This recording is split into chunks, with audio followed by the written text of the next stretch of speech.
morning, gang. This is David Gupple, Thinker Farmer.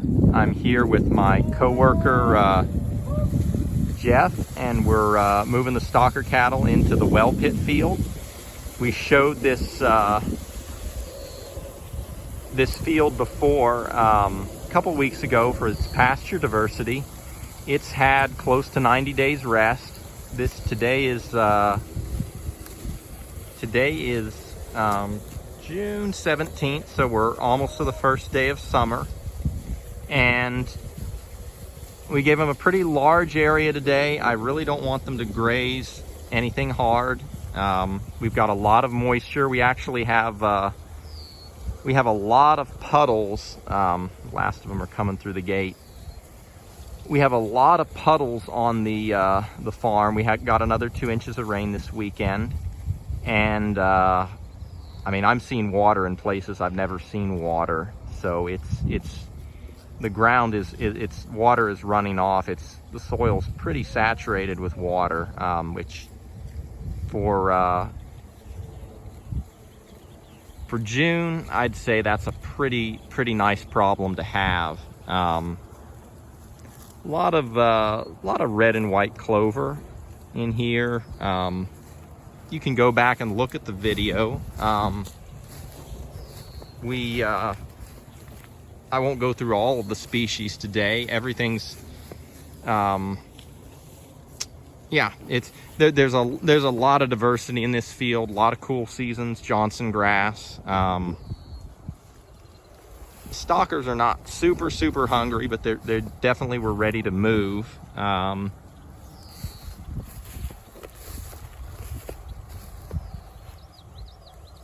Well, let's go over and talk with Jeff briefly.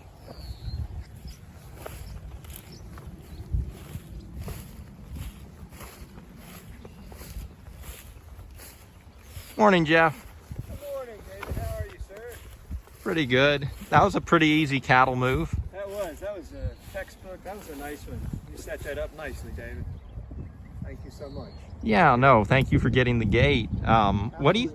What do you think about all these grasses here, Jeff, and what we've got in this field? Absolutely incredible, in my humble opinion, just a genuinely humble opinion, just an amazing amount of diversity. You can see how quickly and how readily the cattle are to move in here. It speaks for itself, I think. With the amount of rain we've gotten and this type of program, I don't really see how, in my mind, just my humble opinion again, I don't see how you can, there's always something better maybe, but I don't see how you can beat this. This is really genuinely a great way of taking these stalkers and bringing them to the apex of their abilities genetically and phenotypically. Maybe that's overstated a bit, but yeah, to bring them up to where they are really a quality product is just, well, let's walk and let's look at what they're eating, Jeff, and see. I already saw a couple of them. Of course, they're going to tip the Johnson grass.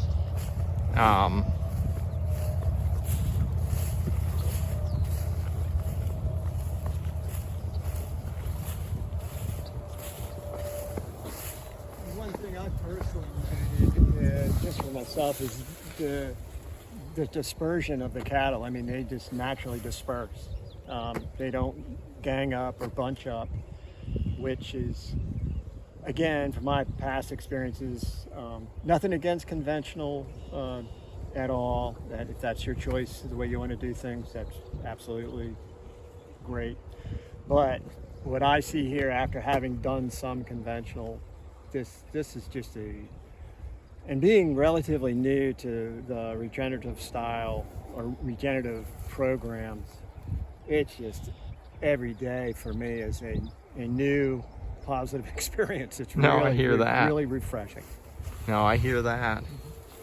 I'm gonna see if they'll let me shoot. That one there is throwing a bunch of Johnson grass our way. Looks like he's in a big pile of white clover there. Yes. Yeah, I'm kind of Jeff, we were having a conversation kind of before we let him in here. We were trying to decide whether or not we were going to give him a larger area or whether we should have given him a smaller area. We're basically doing a I'm going to get in a little closer. That animal's just tearing up that Johnson grass, which it's over waist high. Well, it's almost over its back. Not quite that tall yet, but we were just talking that we basically gave them about, we didn't quite split the field in half, but we gave them about 6-7 acres, so a pretty large area for 125 animal units. But my goal is not for them to take it all. Exactly. There's really no reason to do that. Ideally, I'd like them to take one bite from each plant. You know, if they leave clover, it's not wasted grass, it's soil cover, and with the moisture, it's going to regenerate. Now, if we were in a really hard drought, we might take a little more because the recovery period is going to be longer and we want to buy time, but we're certainly not trying to buy time right now. No. So you know, it's you're varying your paddock size through the season. Yeah, it's hard to ever really know, but right now on the farm, I'd say we have tips. Yes. Pretty good majority of the fields. We might have, I mean, we've got over 300 acres of grass here. I'd say no more than 100 acres right now is got blunt tips. If I was to that'd be just my estimate. I don't know what. If I was required to give a response, I'd say 50 or less. 50 acres or less. Wow, well, even less. That's okay. No, and that's that's my opinion. Okay. That's and what I'm seeing. Another thing that we've talked about and you've discussed is the rule of one bite, and you're seeing it here pretty much in practice. It's in practice. It's happening. So I just think that's I just want to turn to the animals, but I also want people to hear what you're saying. I personally think that's just it's a success. It's one of our targets, and it's a great. Again, this is it's my perspective, my personal perspective, my opinion, but the rule of one bite happening in real time today is just it's delightful. Yeah, it's really something. And the reality is that animal over there that's everybody else moved away, right. But it's up there on the top. It's eating the Johnson grass. It's just taking generally the tips. That's where all the energy is, Jeff. And energy is really what this is all about when it comes to an animal is getting the energy. They're going to get protein too, but we really don't need them to be getting a bunch of fiber and lignin from the lower plant. There's no point in taking that. Save that as for the soil.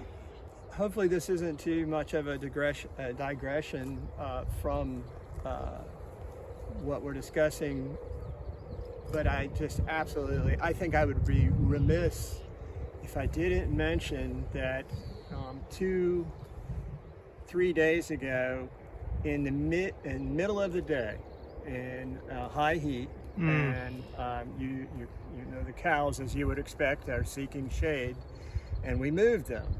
And because there was, due to your grazing expertise or what you've done with your grazing, we had the cows had available to them in general terms, a lot of Johnson grass available to them.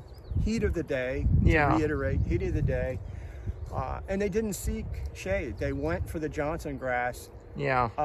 Dispersed. They had another, what I think of in my mind is a nice dispersion. They're not up on top of one another. And that's another thing that, if you want to speak to it, great. I'll finish out with just saying that, heat of the day, as some of our peers and superiors, I guess, within this industry have pointed out, hey, if you want to move your cows, and if you want to move your animals in the heat of the day, that's not outside the realm of doing something realistic, logical, and practical. Yeah. It's productive, and I've seen it over and over again now. So enough of me on that, I think.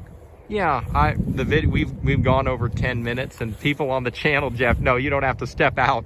I'm glad you said everything you did. It raises a lot of other discussions, probably for other videos, but I agree with you. Normally, black-hided animals are not going to go out in the heat, but over a year and a few months, they're willing to do it. And I think if we wanted to move them, usually we're moving them once a day, and because we have things on the farm going on, we're moving them around noon.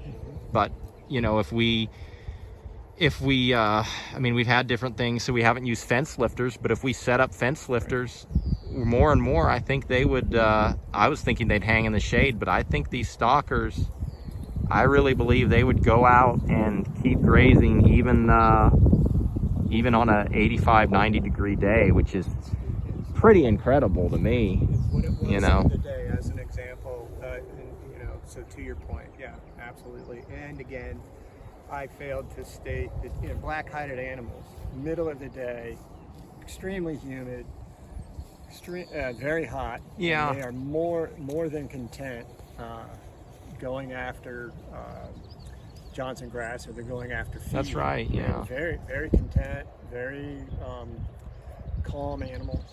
So. Yeah. Well, with that, gang, Jeff and I are going to get on with our work. Blessings for the journey, and keep it real.